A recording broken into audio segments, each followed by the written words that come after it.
రాచర్ల కోట కాకతీయుల కాలంలో సామంత రాజ్యంగా సకల సంపదలతో తూలతూగింది. సింగ మహారాజు అను సామంతుడు రాచర్ల ప్రాంతాన్ని పాలించాడు. ఆయన రెండో ప్రతాపరుద్రుడి సమకాలికుడని చారిత్రక ఆధారాలు చెబుతున్నాయి. సింగమ మహారాజు 14వ శతాబ్దంలో బొప్పాపూర్ గ్రామంలో రాచర్ల కోటను నిర్మించి ఇక్కడ నుంచి పాలన సాగించాడు. ఈ కోట పూర్తిగా కాకతీయుల సంస్కృతిని ప్రతిబింబిస్తుంది. వరంగల్లోని కోటలను తలపిస్తుంది. అక్కడ మాదిరిగానే కోట చుట్టూ మట్టి రాతి కట్టడాలు నిర్మించారు.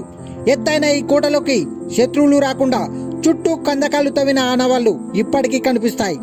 కందకంలోకి పైనున్న జక్కుల చెరువు నుంచి నీళ్లు వచ్చేలా కాల్వను తవ్వారు.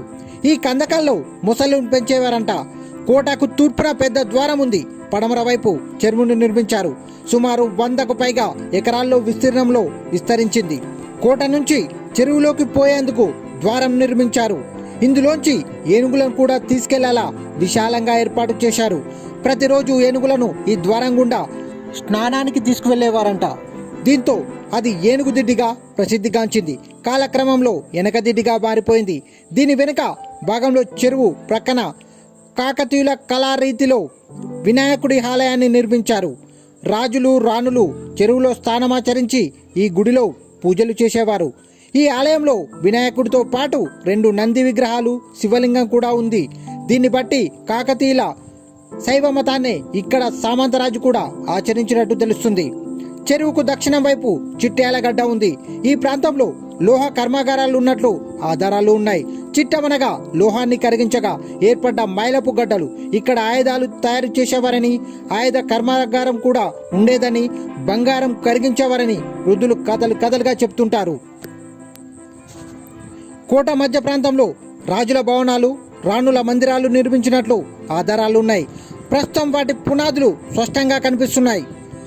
భవనాలకు వాడిన రాళ్లపై చెక్కిన కళాత్మక శిల్పాలు పూర్వపు చరిత్ర ఆధారభూతంగా కనిపిస్తుంటాయి.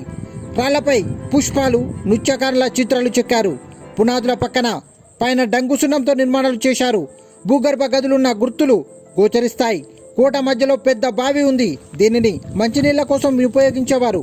దీనికి కింది భాగంలో ఆంజనేయుడు గుడి విగ్రహం ఉన్నాయి. ఆలయం ఎదుటన పురాతన రాతి ధ్వజస్తంభం ఉంది. చెక్కుల చెరువుతో పాటు సముద్రలింగాపూర్లో ఉన్న సింగ సముద్రాన్ని పెద్ద చెరువు సింగ మహారాజు తవ్వించాడు. ఒకవేళ చెరువు ఎండిపోతే ఈ కందకంలోని నీళ్లను వాడుకోవచ్చనే ఉద్దేశంతో దీన్ని తవ్వినట్లు కనిపిస్తుంది.